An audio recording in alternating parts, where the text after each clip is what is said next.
amazing energy here. It's amazing to be here, and I cannot wait for us to delve into our conversation today. Hello, everybody.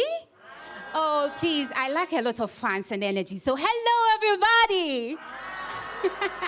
All right, that's what we want right here. Great energy to start with. Let me officially say Wezo Akwaba, and welcome to a very special episode of Just Turned 18, right here on Joy Prime.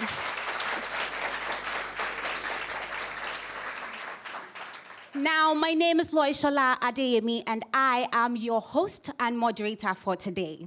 Now, as I said, this is Just Turned 18, and we are coming to you from the Citadel of Excellence, Ghana's premier university. I am talking about the University of Ghana, Legon. Yeah, so from the way we are all clapping, it means that we agree, right? So a louder round of applause for our school, please.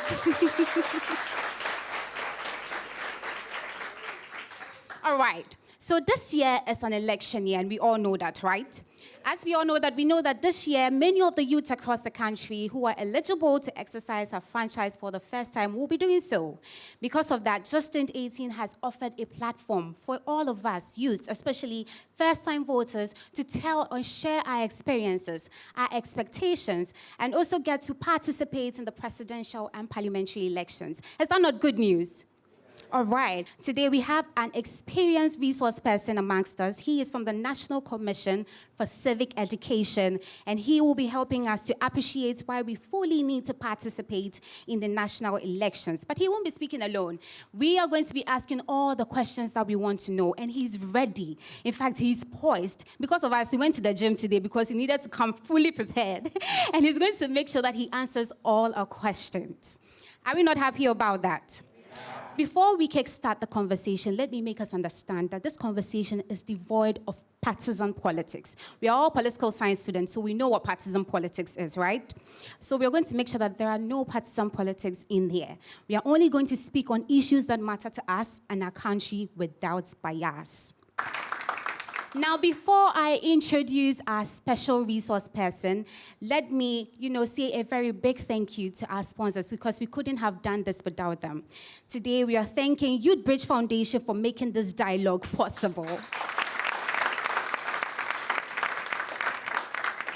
Let's say a very big thank you to Star Ghana Foundation, Petrosol, the Chartered Institute of Management Accountants, the Association of International Certified Professionals Accountants, the German Ozone Medical Center, and Shopbox Technologies. A big round of applause for them as well.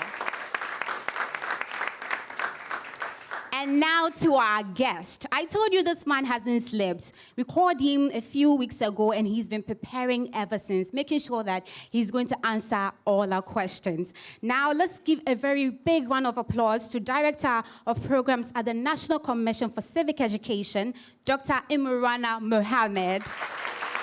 Thank you, beautiful students. It's amazing being here.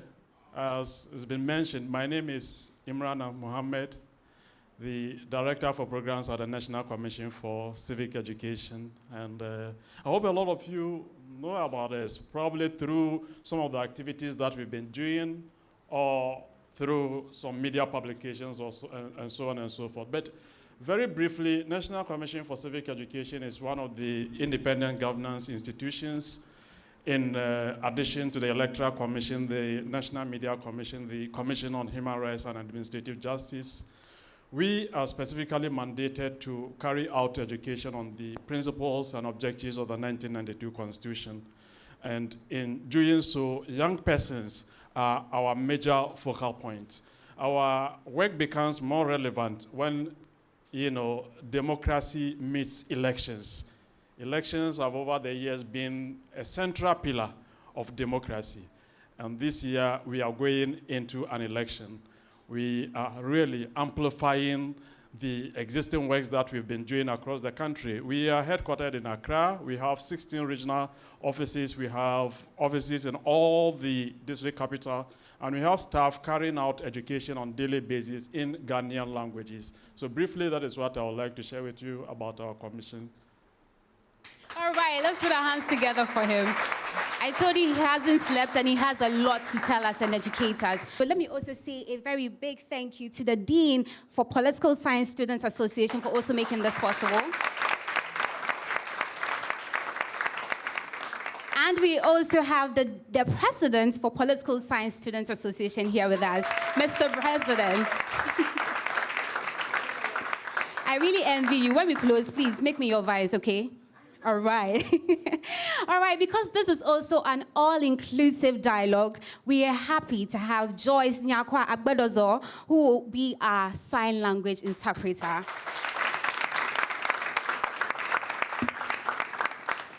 Before we get into this conversation, let me say this, that we are on Joy Prime. You can also find Joy Prime on DSTV 281, GoTV 124, and streaming. We're always streaming on all the social media platforms at Joy Prime TV. So please put your hands together for Joy Prime, because we are the ones putting this together, okay?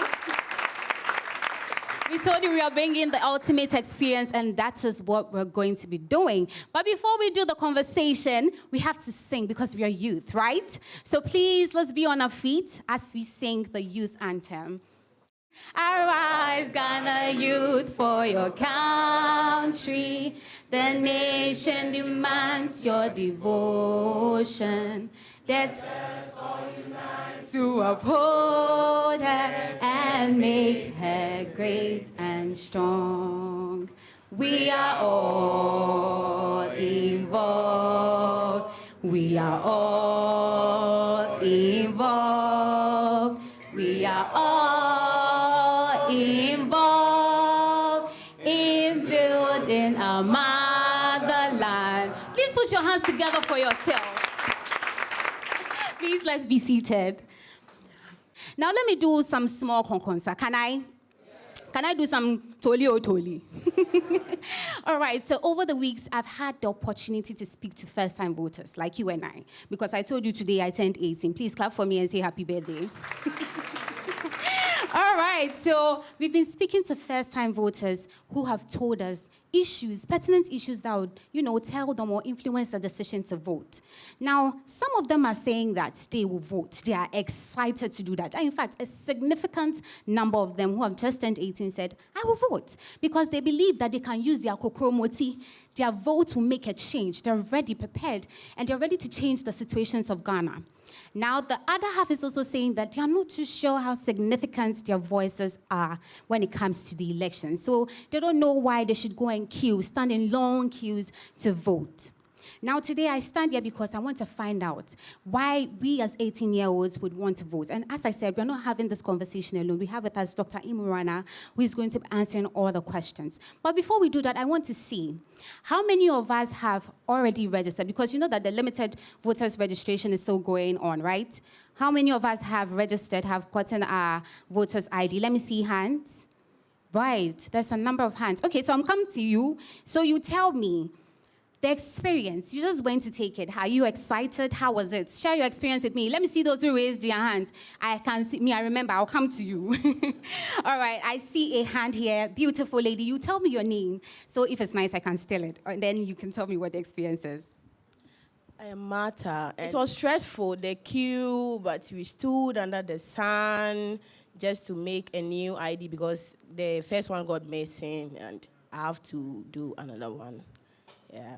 Okay, so I'm Nana Bafo. I did my registration 3 weeks ago, and I did it at Legon campus in front of Legon main hall. Actually, I didn't go through stress because I was there early. I sat there on time, and they came to service me well. Even the MP for this constituency, Ma Lydia, came there, and she also gave me papaya. She shared papaya to the people, so yeah, I had a very wonderful experience over there. My name is Said Amatu. Even though it was stressful and other things, we have to move up and down from one place to other to extent of going out of campus. That was the first week it started. There was a lot of queue. So the reason why we go through that is because we want to bring out our voices so that our voices will be heard and change will be made. Please put your hands together for her and all those who answered. So it's At the end of the day, it is important. I like that she says that it gives us the chance to use our voices. Our voices are key. Our voices matter, especially when it comes to elections. Now, the floor is open. Any issue you want to put across, questions you want to ask, Dr. Imurana is ready. My name is Gakweto Promise. Right. Please, my question is, per the EC decision, she decided to make the Ghana card the sole document for this registration.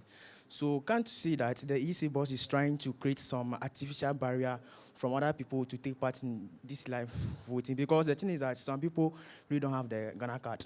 Pay me like this, I don't have the Ghana card. So as I went there, they were like, unless I get guarantor, me who I don't have any guarantor. So I have decided to go back. All right, so that's my question. All right. Two more so he can answer us. Two more so he can answer us there. Please, Bismarck Mate. And please, mine is concerning what's going to influence, like, my decision in terms of voting. This time, this election is going to be my second time. For the first one, I voted based on influence, like from my family members and so on.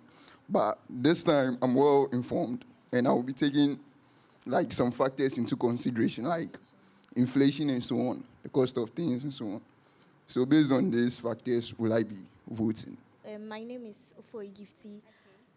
What will influence I'm a first-time voter, so what will influence my decision to vote is I'll be looking at the policies that the political parties have, not just going to vote for any political party at all. Check the policies and check how good they are, how they'll influence us, and whether they can do it when they come into power or not. All right. So, Dr. Imurana, you've heard 3 of the questions. Please, you can answer us. Yes, you do. 10 and maybe stand here, right? Yes, please. Good. Thank you very much. I think these are very brilliant comments and observations. No surprises anyway, because we are in an intellectual community. So I'll begin with the first one about the voter registration and the involvement of the EC. Voting is a right, right? But no right is absolute. Before you can enjoy any right, there are procedures and processes. So within the constraint of procedures and processes, the Electoral Commission has the mandate to regulate how the acquisition of voter ID card should be. Within that regulation, they stipulated certain, the constitutional provision is there that if you are 18 years and above of a sound mind, ordinarily resident in a particular area. These are constitutional qualifications for a Ghanaian to vote. You are a citizen. But how then do we verify? How do we do it? Do we have to wait till election day and then ring a bell and say anybody who is above 18 should come out and vote? That will be chaotic. So the commission has to make regulations. Within those regulations, they came out with things that you have to show as a means of identifying yourself as Ghanaian. 2 documents for this registration. In the past, there has been other documents, but for in specific reference for this one, it is the passport and then the Ghana card, right? Rightly observed, not everybody has the Ghana card, not everybody has a passport. The added additional layer, if you don't have both documents or any of these 2 documents, bring somebody who has registered. So they have a guarantor system, right? Bring somebody who has registered to come and vouch for you, okay? If they vouch for you, if the fellow is qualified and has acquired the card, they use their qualification and their card to vouch for your citizenship and your qualification so that you can register. So it doesn't stop with only the Ghana card. And the second things were observations. Somebody spoke about voting for the second time and the fact that the first one, it was an influence from family. You know, people cast their ballot for several reasons, right? There is some family traditions, you know. This is how we vote in this family. Everybody should follow it, right? But, you know, the real thing is that, especially those of us here, we can read, we can decipher, you know, truth. We can decipher facts. Democracy thrives when we vote on policies and programs. Democracy is an end in itself. The end product of democracy should be development on several fronts: social development, economic development. That is what it should deliver to us. So in casting our ballots, right, in spite of every family pressure, it is more important that you vote based on issues. That is why the political parties advertise their programs. They tell you, this is what we want to do. It is better that we make choices based on issues. Then the third comment was about the difficulty in the registration, right? I love that this time we are talking about first-time voters. I think democracy, right, requires of us certain duties and responsibilities, right? If we have to enjoy the democratic system that we have, what do you call it? We continue to enjoy, because we've sustained democracy over 30 years. In some countries, right, leaders are chosen forcefully. Forcefully is a mild word. Forcibly, right? Through guns, through riots. And as young persons, maybe the little price that we can pay to sustain this our democracy is to bear with the system. It's not perfect. I would have loved that when you go to the registration center, it's a place like this where you have air conditions and then you can sit and wait. But we don't have that yet. But the little difficulties that we face at the moment should not be factors that should stop us from really going to register and using our thumb. That is one beautiful thing about democracy. Whilst in some other forms of government, probably it is through an individual pronouncement. This is your leader. In democratic system, we are blessed with the power of the thumb. And all these difficulties that we complain about is to give us that opportunity. Somebody spoke about voice. To let our voices be heard in our system of government. So I think that as young persons, we have to bear with the system. We should also be part of the processes of making the system better in the future. Because now we have so much technological advancement, and young persons are in the forefront of technology. So we look forward, as you observe these difficulties, you'll be part of the process of solving these difficulties, so that in the future we can, move our system forward on the technological front. Thank you. All right, please put your hands together. Now, more questions. Anyone with more questions? I see more hands. Beautiful. My beautiful lady, I'll come to you, gentlemen, but let me ask, what do you want to know? Please tell me your name and then the question. Okay, so I'm Juliet Hilary Nadi. So my question is, would there be another registration process? So let's say right now I'm 17, but I'll be 18, maybe September or October. Will I be allowed to register? Okay. Dr. Miranda, please wait for me. 2 more. Okay, so my question is, let's assume I'm a first-time voter, and per the election that has been taking places that we've been seeing, a lot of changes have not been happening. So I'm afraid of voting, because even if I vote, it will not change, because it's only 2 parties that keep on coming into power. And even if I vote or others vote, there is no change to it. It's still those parties that will still maintain, or that will still be in power. So what is the way forward to educate such person like me? Thank you. My dear. Okay, I'm Desmond Yeboah. My colleague said he left the place because he was not having a Ghana card, and the guarantor system too, he didn't bring anyone. So I'm asking that I had the opportunity to be a party agent at our constituency, and then when it happened like that, they would just take anyone to serve as a guarantor for that person. So I'm asking, is it very necessary? What is the effect on that? All right. Dr. Miranda, over to you. Thank you very much. Let me answer or respond. I don't like the word answer. Let me respond to the question in order in which they came. I think the first person talked about any opportunity that exists for somebody who is 17 now and be probably 18 in September. I think per the Electoral Commission's timetable, this is the only registration window for people who have who can register for the coming election 2024. I know there has been several conversations. We don't have a perfect system yet. In some countries, they have what they call continuous registration. In others, they have continual.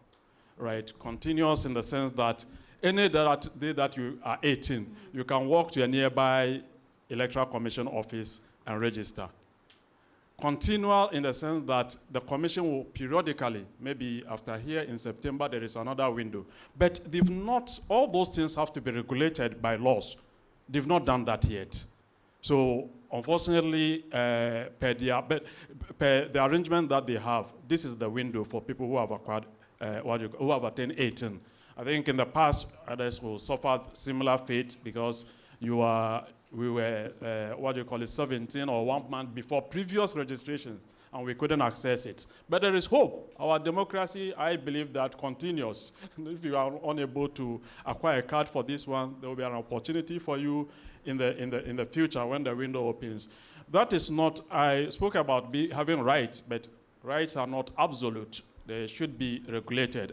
No regulation is perfect, you understand? So these are some of the side issues. But like I mentioned, there are conversations within the Electoral Commission to do continuous registration in the future. We hope that things go in that direction. And I think the second question, somebody asked about voting and then nothing changes. Yeah. Well, the fact that it's only two parties that end up coming into power. Well, so that is why we operate a multi-party democracy. I have not seen any of the single elections where you have only those two parties on the ballot papers, right? And as young persons, that is where I'm being careful because I don't want to be accused of inciting. That is where you come in strongly, right? I am passionate about young persons today because, look, when you take our population, 38% of the population are people between 15 and 35 years. It didn't stop there.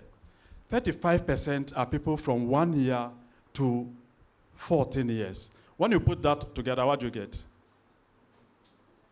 Let's do the math. Oh, basic mathematicians. What do you get? 73% of our population, that is you, right? And your younger siblings. So what voice do you have, right? I'm passing just these comments to provoke your thoughts. If you are unhappy, the fundamental thing is that we can't do away with our democracy. But there are certain processes, right, that we can engineer, right, to show our affection or disaffection to systems that are not working. And I don't even believe that Ghana is in total mess. We've done 30 years of democracy. 30 years was not 1 year. And within those 30 years, the policy analysts will tell you, right, in comparative terms, in terms of indices, Human Development Index and so on and so forth, we have been better off than what happened previously. Disruptions of our constitutional rule. After every 2 years, somebody feels that things are not going on well, they take the gun and then they push that government aside. These 30 years has given us a lot. That is not to say we are there, but I'm saying that if we are uncomfortable with what is happening, still it is the thumb that we use to make choices. If you are uncomfortable with the two parties, there are several alternatives, including independent candidates, right? You can be part of coalition, building of coalition around, you know, I don't want to say building, forming your own political party, if I should say so, and also, you know, and defying the duopoly that you are not comfortable with. But don't say, yes. Yeah, not even catch you, but also to highlight how important we are when it comes to the voting system or the elections. I want to say that comparative analysis is proving that in 2020, the last elections, our president was able to, you know, win with, or his marginal win was over 900,000 votes, almost over 500,000 votes, sorry. That means when we put all of that together, this year alone, the EC or the Electoral Commission is expecting that over 1.5 million first-time voters will be participating in the elections. Now, if you look at the marginal win from last year, and even last, 4 years' elections, you would see that we are very important. If over 1.5 million first-time voters decide to vote for one political party, do you know how much that can make a difference? it can really make a difference because, as I said, 2016, the president's marginal win was a little below 1 million. And then in 2020, it was over 500,000, marginal win. Now we are putting this side by side, plus what we are expecting this year. We are over 1.5 million. We outweigh the number. Are we putting the maths together? So our voices are very important. So I agree with Dr. Imran when he says that we have a voice. I think the last one spoke about still an issue somebody raised. I think the guarantor system is not it's not a flat rate. There are also qualifications. Before somebody can guarantee, that fellow should also have the voter ID, right? I can't tell what happens. There are several polling stations, but that is the law. If anybody at all comes to guarantee for anybody without following the right procedure, I think it's not acceptable. All right. Thank you. More questions? All right. Now let me start with you, dear. Your name and then your question. Okay. Thank you very much. My name is Josephine Nti, and my question is based on the Ghana card. The Ghana card being a prerequisite for the voter's ID. You realize the case where a citizen has misplaced his or a Ghana card. And now we had an information that to replace your Ghana card, you have to pay from 125 cedis to 4.2. I saw the information online in order to get your Ghana card replaced. Now the question is, you would go there and instead of probably the process going through for maybe 1 week, 2 weeks, but they will drag you. Because I do see registration for my sister where we already start SIM. If you have issues with your Ghana card and you go to the Ghana card office, they can do it within just 1 week, but they'll say, go and come, konebra, because they want something small, no coffee. So what are we doing with the Ghana card issue? First of all, with the price. The government says 125 cedis to 420. Some people might go and they might ask them to pay more for fast connection. And also, how fast is that going to be? Because if I'm going to make my voter's card and I don't have my Ghana card, and I don't have a guarantor, what am I going to do? So with the Ghana card issue. All of us know that before someone would be able to get the Ghana card, the person has to be a member of a Ghana, the person has to be a Ghanaian and also attain the age of 18 years. But here's the case that I've seen someone who is a foreigner, but the person has the Ghana card and the voter ID, in which the person is going to be allowed to vote. I don't know. So I want to ask, is there any provision that allows foreigners to come and have access to Ghana card? Hello, I'm Ethel Rubinati. I want to know if I should, I registered for my voter's ID during the last election, but I never voted. I did it in school, Achimota School, but I live at Afienya. And I thought, if you register in Achimota, you have to go there to vote. So because of that, I have not been able to place my vote. And this year, I do not think I want to do the journey to Achimota to go and vote. Is there a way where I can move, it to where I live? I don't. Dr. Mirana. Yeah, I can take them, right? Still in the order in which they came. I think Ghana card and then replacements. I think the first issuance of Ghana card, first time is for free, right? I go to places and I see they have placed people's Ghana card and other ID cards that have initially been issued for free, and people go to leave them, right? We are in a country where we have very limited resources in terms of money. So my advice is that if you acquire the first one for free, please keep it well. When you misplace it, right, there are people who misplace it through probably genuine reasons, but how do we verify those who carelessly throw away cards as against those who keep it tightly, right? I also, in principle, does not believe in using monetary barriers to, but also I spoke about procedures, right? Probably if they don't give you that window today, they have to get money from government to redo it. To redo it. Yes. Probably you have to wait for the next 10 years when government says, oh, there is this money for National Identification Authority, go take it and register. I think they do those arrangements in our own best interest, right? Be it the fact that, sometimes it puts some financial barriers, but it's in our own interest. And also for us to know that, these things have value. It's the taxpayers' monies that are used in printing these cards in the first issuance. So we have to keep them well. And then there are also, I'll connect the second part of your question to what it says. I think that it is time that we, young persons, for example, begin to take the bull by the horn. If you see something going wrong, don't just come and complain. Take action. You said you've seen somebody with Ghana card, is not a Ghanaian, voter's ID is not a Ghanaian. You know the constitutional arrangement. You report to the right authorities, the police. You have to take that. If you look at our Constitution, the Constitution talks about so much right. Chapter 5 of the Constitution subscribes so many rights for us. When you go to chapter 6, so many things that the state should do to us. But there is a significant article, which is Article 41, the duties of the citizen, right? If we uphold that, if we citizens, right, there are a lot, I can't go through them. But if you go to refer to them, and we citizens, and especially young persons, say that today we are standing on our feet to ensure our duties, right, we will enjoy our rights and freedoms better.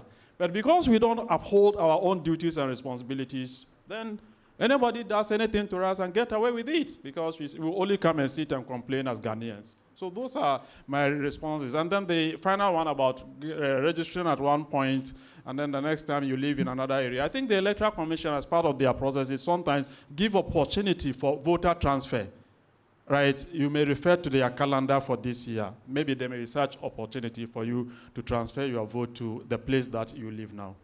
More questions. Sweetheart, let me speak to you. Your name and then your question. Hello, my name is Deborah February. So my question is, does the Electoral Commission have any provisions for people with disabilities? Yes, like visual impairment. Yes, that's my question. Thank you. Good afternoon. I hope you're all well. My name is Foster Shate. So what I'm going to say, it's up for interpretation as to if it's a question or it's a message. But then as we go to the polls to vote, I would like our leaders to take this into consideration. As Doc said, he said it's been 30 years since we practiced democracy. And then what is and what ought to be, there's a fine line between the two. The fact that our leaders come, they build roads, hospitals, schools is good, but then they shouldn't expect an applause from us because it is their duty to do so. So when do we go beyond that? When do the citizens get a better life? We might think we are doing it pace by pace, but when do we know when we are getting late? I mean, other countries are outpacing us. Post-war Rwanda is outpacing us. So when do we do this? Another question? Okay, sweetheart. Okay, good afternoon. My name is Gloria Jean Coleman, and my question has to do with accountability and accuracy in these elections. So somewhere in March, there was news that some 7 biometric voters' machines were compromised, missing. Where did they go to, first of all? Secondly, how are we going to be sure as first-time voters that our votes are not going to be compromised and other people that are not qualified to vote are going to vote in specified areas that we know nothing about? Thank you. Please, Dr. Imrana, over to you. We have 2, right? Or it's 3 this time around anyway. So the first one first. I think my brother made very important observation. And, well, from where I stand, I call those observations a bit, problematic. I don't want to say erroneous. Because, you see, there are some countries, and that is the comparisons people are making, some countries that are not democratic. And in terms of, social development, we say they are doing well, right? But the sad thing is that democracy has proven to be the most durable form of government we have seen. And I can tell you, all those countries that have seen one leader, right, since Adam, right, a lot of them are not doing well in the first place. Those that you are referring to are outliers. Those that have presidents who have been 40 years in power, 30 years in power, go there and see. You will not like to live in those countries, excuse me. There are outliers anyway. And we make comparison with those outliers. And when you study them, gradually, most of those countries lead towards democracy. There are other systems of government. things have worked for some people. Fine. You are political science students. You know the political history of this country. We've tasted different types of them. Colonialism, one-party system, military dictatorship. Right? It is the angel you know, democracy. It has brought us 30 years. And in all those regimes, right, there may be short-term reliefs. You know, today there are coups in some countries and immediately they say, oh, that country is moving on. When there are coups, there may be short-term reliefs because people come to you and give you assistance. But the long-term prospects in terms of development in those countries, I'm not spelling doom for any country. I want to speak specifically about Ghana. We have proven to be better off under democracy. And you young persons should push your energies into sustaining this system of government instead of giving up on it. Don't let us give up on what we have built. Let's see how we can improve upon it. And the way we improve upon it is one of them is our periodic elections, right? You are not happy with it, you cast your ballot. Within the next 4 years, there is so much space for us to voice our concern from the district assembly level. How many of us engage with even our assembly members? Meanwhile, the basic problems that we face are from the decentralized level. Choke gutters that cause flood. Are they not the things that we are not happy with? How do we young persons engage with the district assembly, for example? So don't let us give up by probably voting once in 4 years and say it's not working. There are several means through which we can make it work. Beyond elections, let's get involved, right, in the day-to-day activities of governance. Yeah. Someone also asked about how inclusive, especially for persons living with disability. Yes. Well, I know the Electoral Commission has different... Puts that in place. Exactly, yes. In place for people to ensure inclusion. Yes, and right. I have actually spoken to them through... Exactly.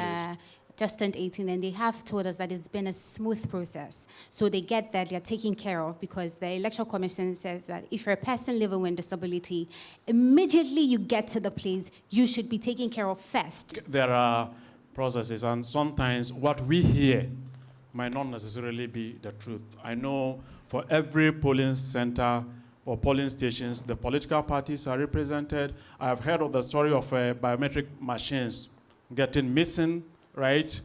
I think it is the Electoral Commission that can speak very strongly on some of these issues. They border on very technical things. I heard of serial numbers of biometric machines and so on. Yeah. These are seriously very technical things that I can't only the Electoral Commission can answer. So, yes, 3 more, our next 3. Okay. Gentleman in front here. Your name and your question. Okay, my name is Osmanu. My question is quite simple. With the political authority given to the president to nominate electoral commissioners, don't you think it's over-politicized, that institution? Please, can you go about the ordinary residents again? Because I've learned that if a Nigerian is living and working in Ghana, is the person qualified to be a Ghanaian who is supposed to have a voter's ID to vote?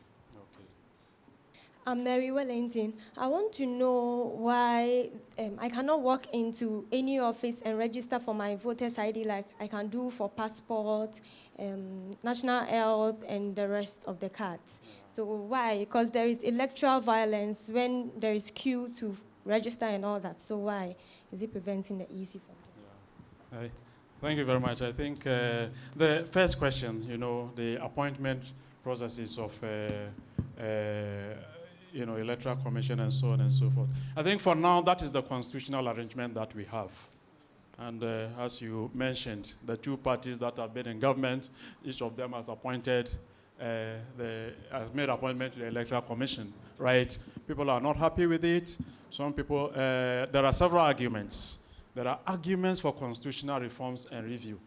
But until that is done, right? As to the issue about manipulation, these are, I don't know how you prove that in the law court, but for us, NCC, what we do is to educate on the Constitution. For now, the Constitution says the president has to appoint in consultation with the Council of State.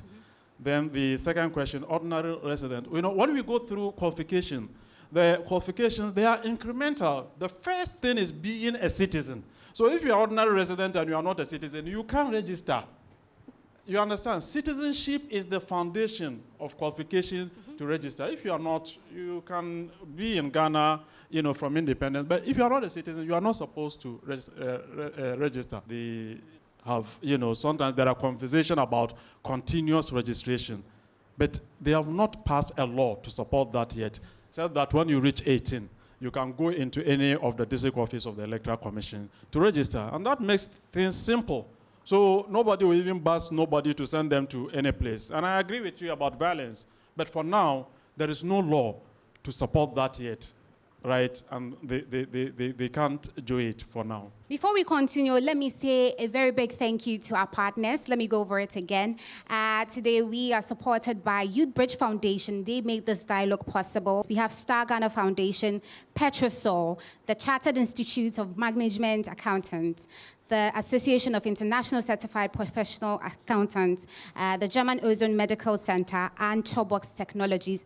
You know, in Ghana here, I've realized that most people don't know the duties and the rules of the various institutions here. For example, like this, when you take a member of parliament and the DCs, you know, most people think it's the duty of the member of parliament to do the overall, to develop their localities for them. But it's the DC who's supposed to do that.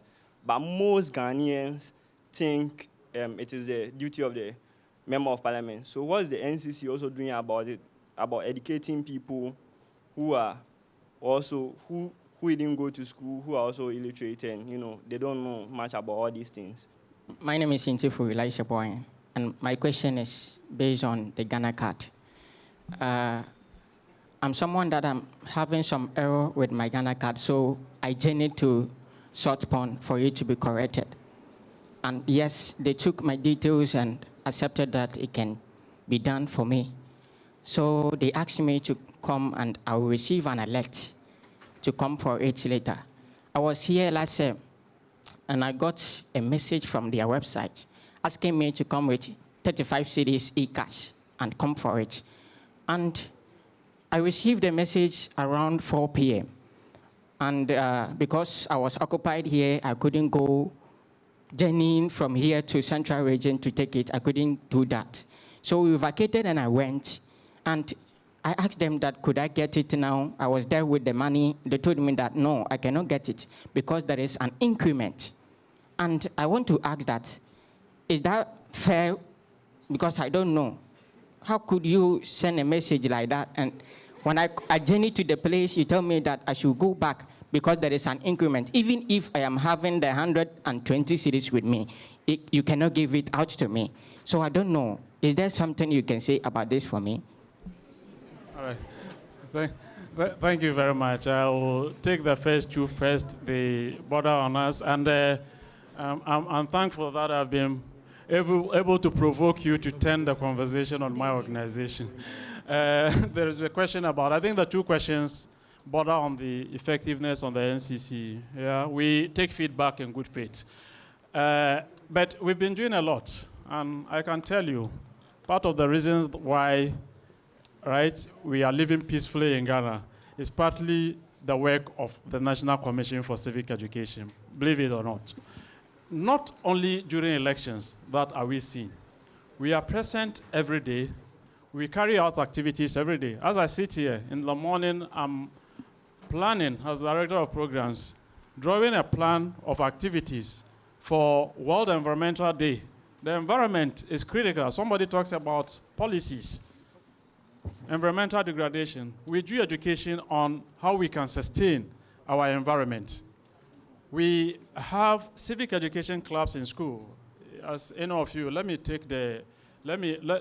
be daring and ask if any of you has been a member of our civic club, either in secondary school Can I see? Yes, I can count so many hands. So these are testimonies of the work that we've been doing.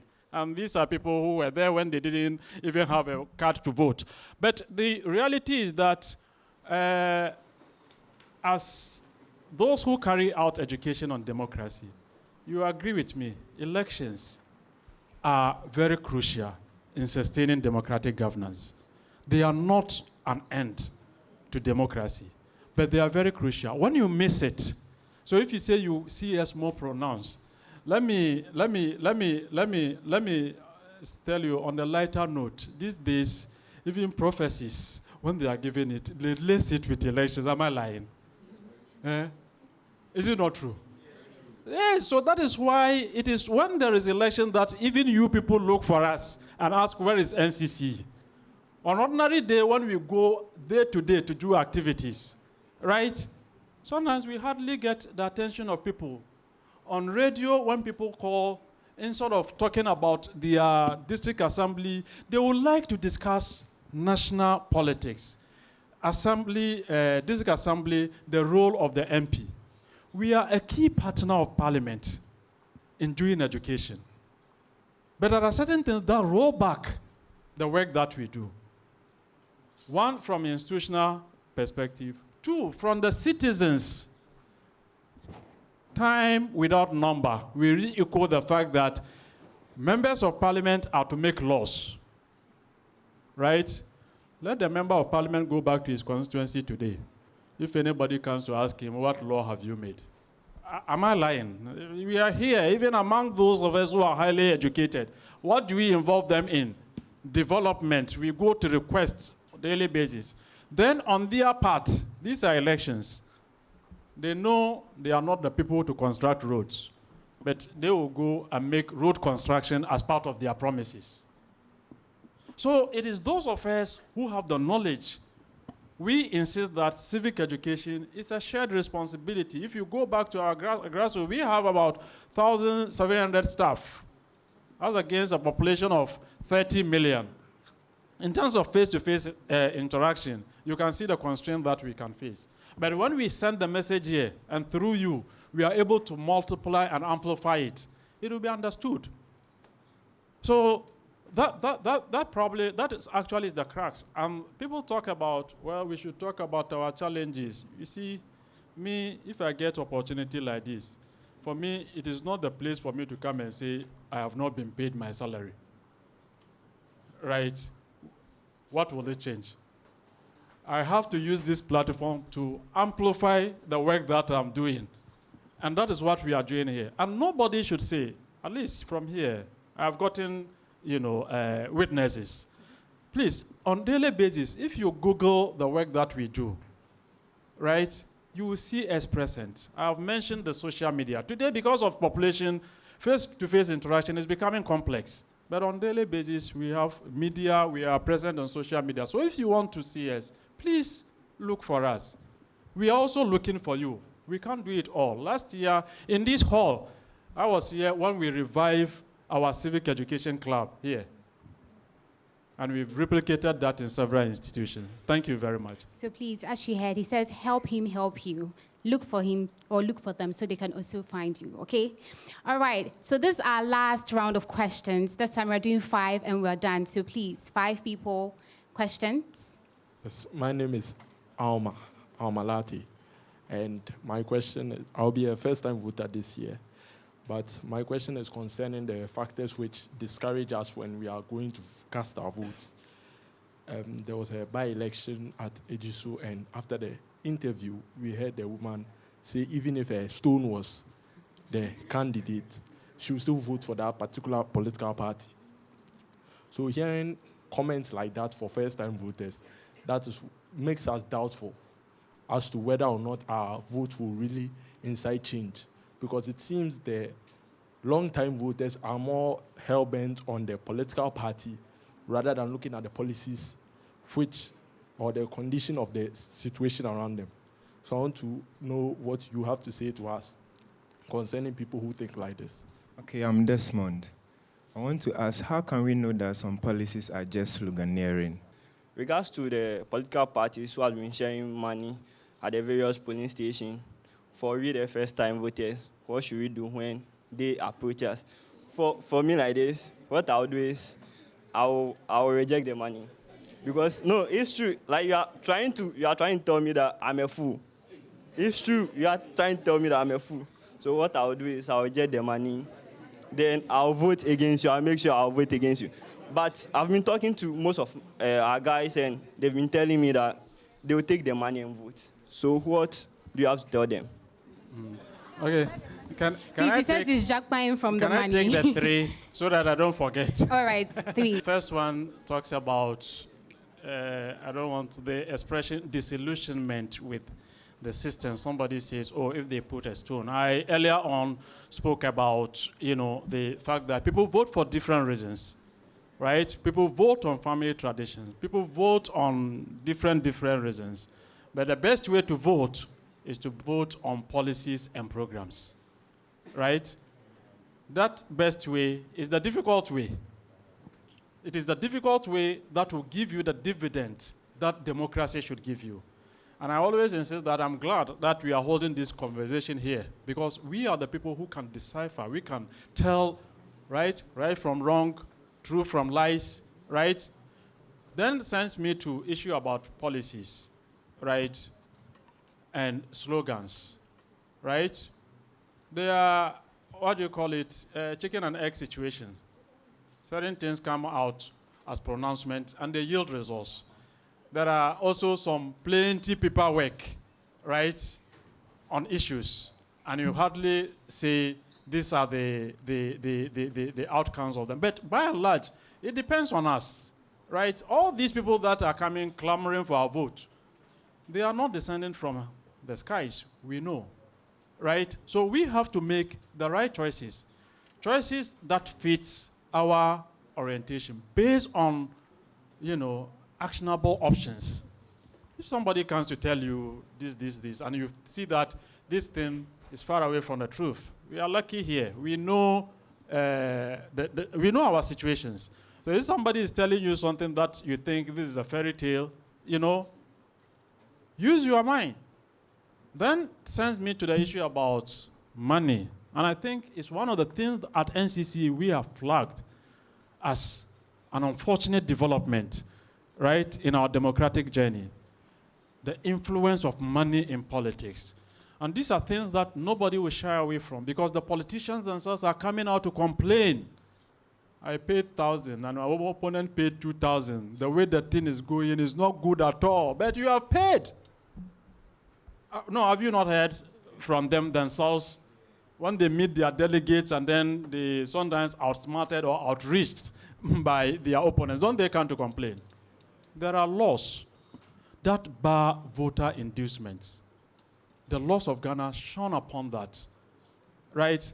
And we should know, anything that you take to vote is a tax waiting for you in the future.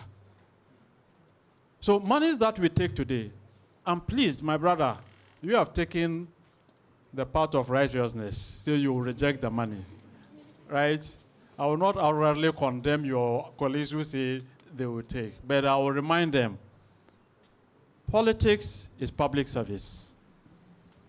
If somebody comes to say, I'm giving you money to give me the chance to serve you, what should go into your mind? Would you have the capacity to hold that fellow accountable in the future?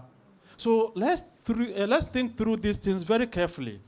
It is true that difficulties may push us into the temptation of accepting those inducements. But it is also true, in the long run, it is those inducements that we take that will compound the capacity, right, to solve our problems as a nation. So don't let us reduce ourselves as mere voters, especially as students. We should uphold our citizenship rights, values, and also discharge our citizenship duties. It is the only way, right, we can see development. It is the only way that we can demand accountability from our leaders. But when you reduce ourselves to somebody coming to, give us handouts, right, and we become their followers on a daily basis, please, because of one day going to vote, and the next day the fellow has turned their face away from you because they think that they have bought you, You sold ourselves for cheap. You are humanity, and this being a Ghanaian, we have to value it. Times are hard, but you are Ghanaianness. Please, let's value it, and let's not sell it for cheap. Thank you. Please, let's put our hands together for Dr. Imurana. He's been amazing. He has been good. Now, I know that a lot of us still have a lot of questions to ask. There are things we want to know, but the conversation doesn't stop here. You can still follow them on all your social media platforms, follow the NCC and get all your questions answered. He told you that they are always there to answer the questions. So please, the rest of the questions you want to know, please do well to follow them on your social media platforms and ask them. But you guys have been amazing. Put your hands together for yourselves. Please, this energy, you won't cut it. More. Right. So as I said, this conversation couldn't have happened with Dr. Imurana. He is the Director of Programs at the National Commission for Civic Education. And let's also put our hands together for our sign language interpreter, Auntie Joyce.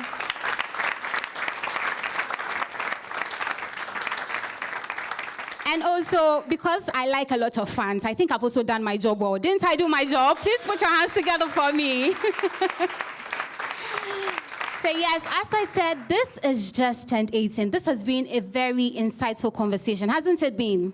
Yeah. We've learned a lot of things, and I know that in 8 months we will be ready than ever to make sure that we, vote for the people we want to vote for. Effect change the right way. As he said, your vote is important. Before I let all of us go, let me make us understand that so far as you are a Ghanaian, it is your duty, your civic responsibility to vote. Let's vote for change. Our voices matter. I said it earlier that if the youth alone are over 1.5 million when it comes to elections, please, that we are very important. Our voices are very key. So please do not sleep on the elections. Come 7 December, please make sure that you are there to vote. Vote, vote, vote. Do not sleep on it.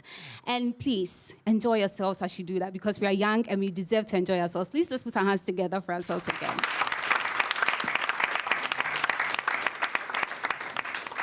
Before I go, let me say a very big thank you to our sponsors, Star Ghana Foundation, to Petrosol, the Chartered Institute of Management Accountants, the Association of International Certified Professionals Accountants, the German Ozone Medical Center, and Showbox Technologies. Also, let's say a very, very, very huge thank you to Youth Bridge Foundation for making this dialogue happen. Without them, we wouldn't be here. And this has been great. But before I go, let me make us understand again that this is on Joy Prime.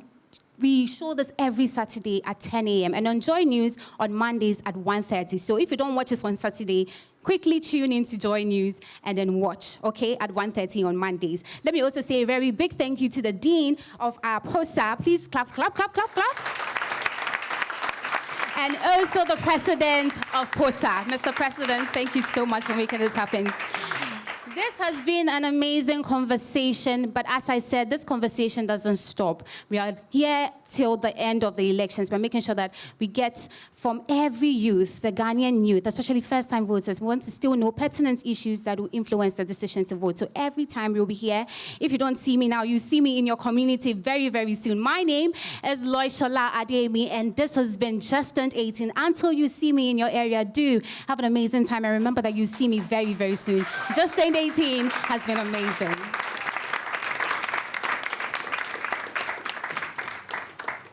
All right.